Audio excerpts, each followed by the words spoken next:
I just read that whole chapter and I didn't have the thing turned on. Good grief. Here's for you, Pat, and all the other folks that missed me reading today. I am so sorry. I'm glad I still had my teeth in and my clothes on. Can't let my squirrels down, and I was about to do it. I was going and read that whole chapter. This is a sad one.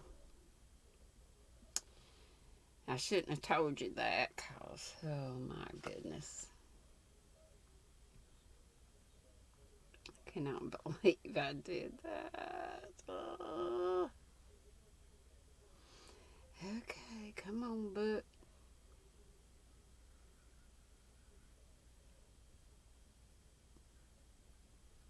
Even if it's too late for y'all tonight, because it's after 11 when I'm reading this. Maybe you can listen to it with your coffee in the morning. And I'll read another chapter tomorrow, too. Like usual. Sometimes I goof up. Okay, let's go back to 19.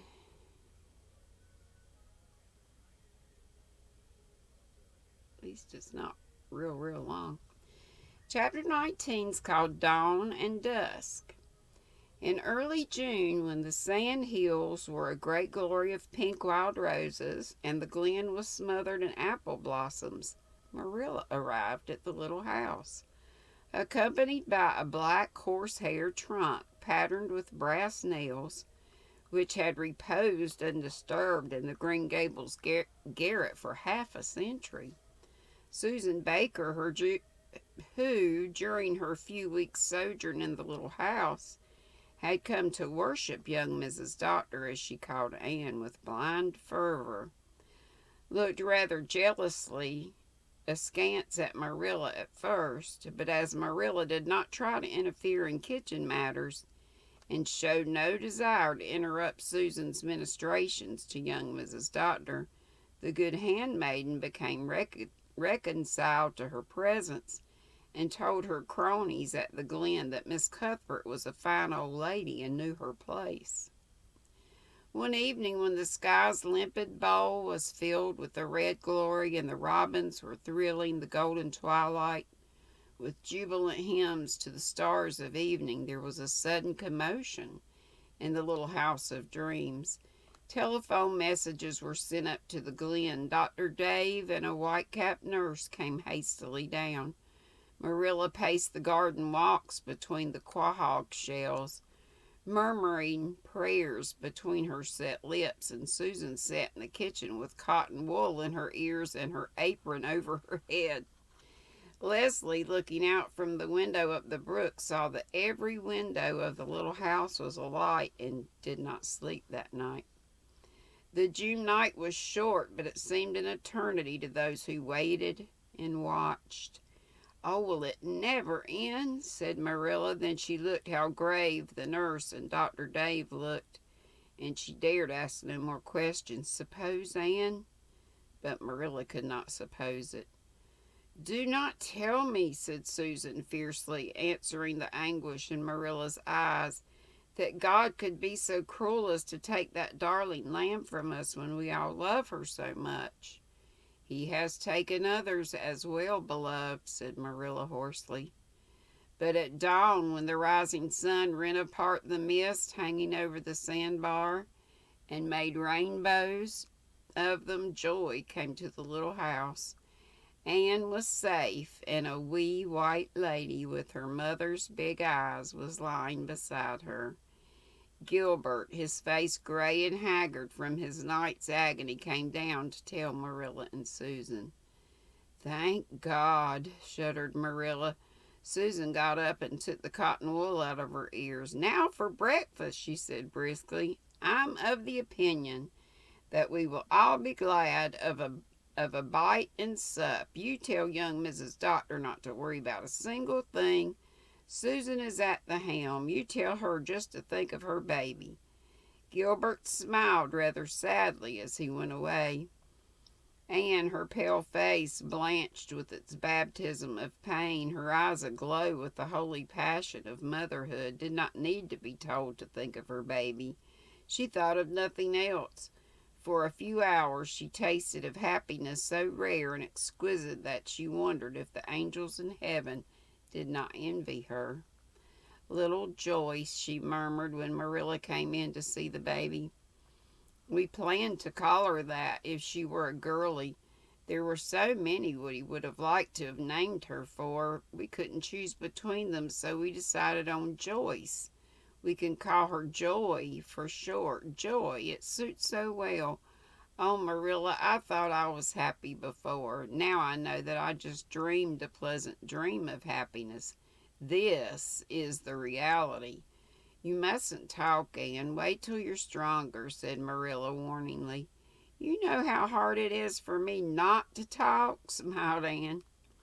At first she was too weak and too happy to notice that Gilbert and the nurse looked grave and Marilla sorrowful.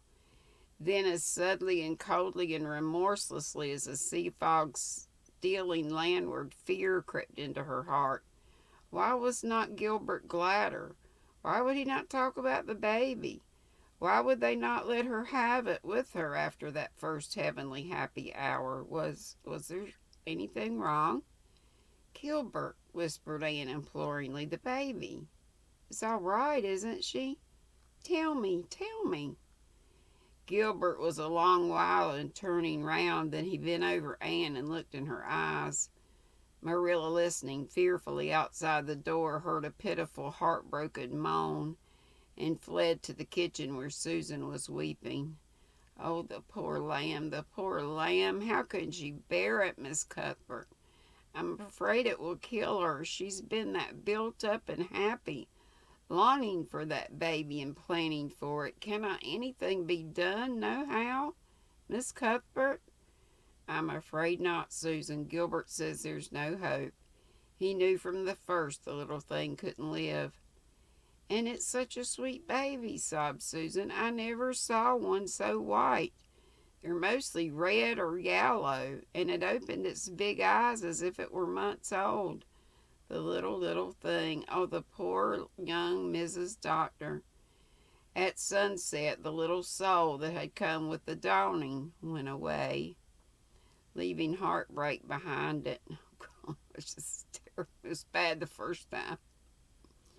Miss Cornelia took the wee white lady from the kindly but stranger hands of the nurse and dressed the tiny waxen form in the beautiful dress Leslie had made for it. Leslie had asked her to do that.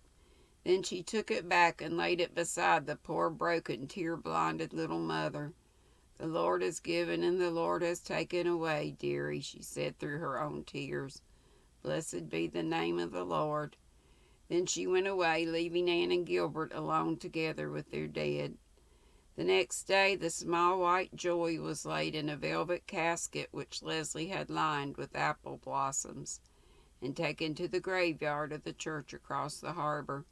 Miss Cornelia and Marilla put all the little love-made garments away, together with the ruffled basket which had been befrilled and belaced for dimpled limbs and downy head. Little Joy was never to sleep there. She had found a colder, narrower bed. "This has been an awful disappointment to me," sighed Miss Cornelia. "I've looked forward to this baby, and I did want it to be a girl, too."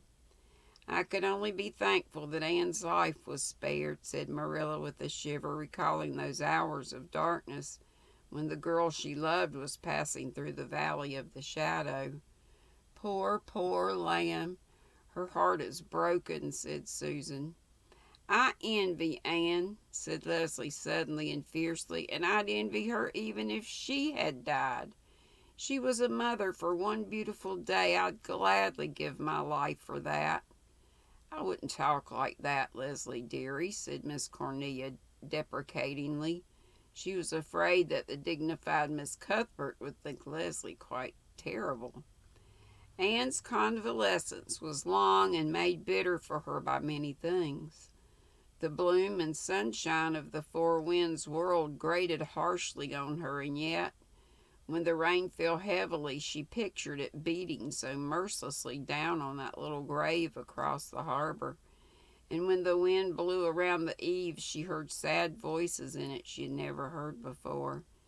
Kindly callers hurt her too with the well-meant platitudes which they strove to cover the nakedness of bereavement. A letter from Phil Blake was an added sting. Phil had heard of the baby's birth, but not of its death, and she wrote Anne a congratulatory letter of sweet mirth which hurt her horribly. I would have laughed over it so happily if I had my baby, she sobbed to Marilla, but when I haven't, it just seems like a wanton cruelty, though I know Phil wouldn't hurt me for the world. Oh, Marilla, I don't see how I could ever be happy again. Everything will hurt me all the rest of my life.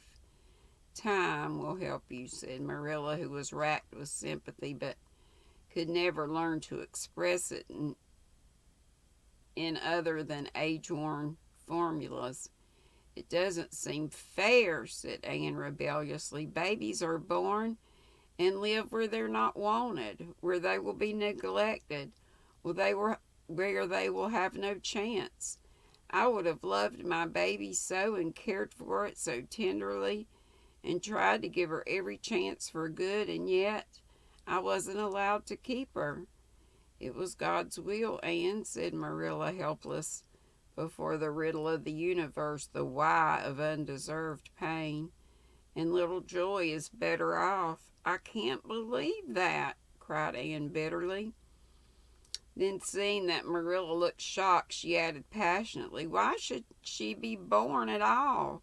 Why should anyone be born at all if she's better off dead? I don't believe it.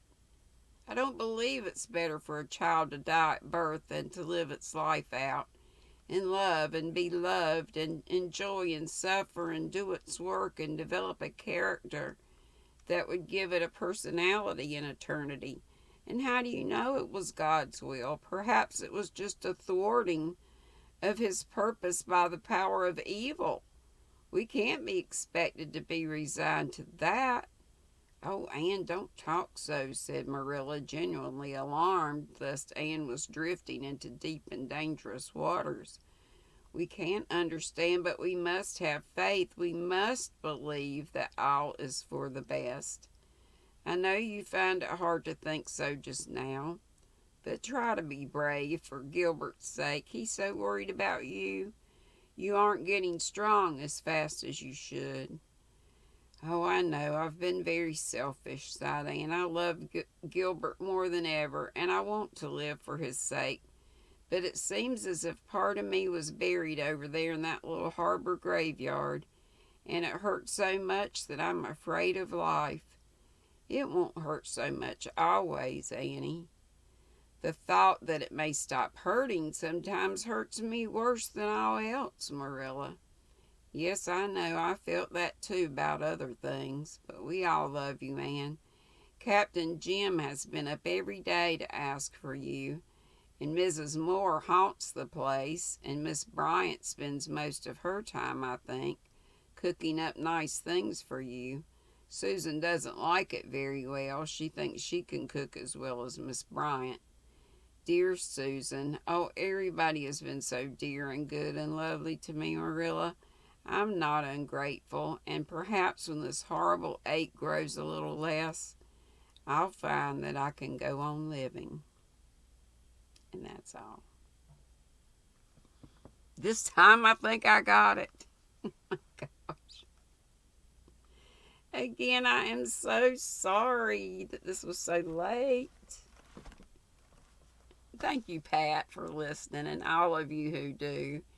And I didn't want to let y'all down, even if it is very late. So let me go so it can upload.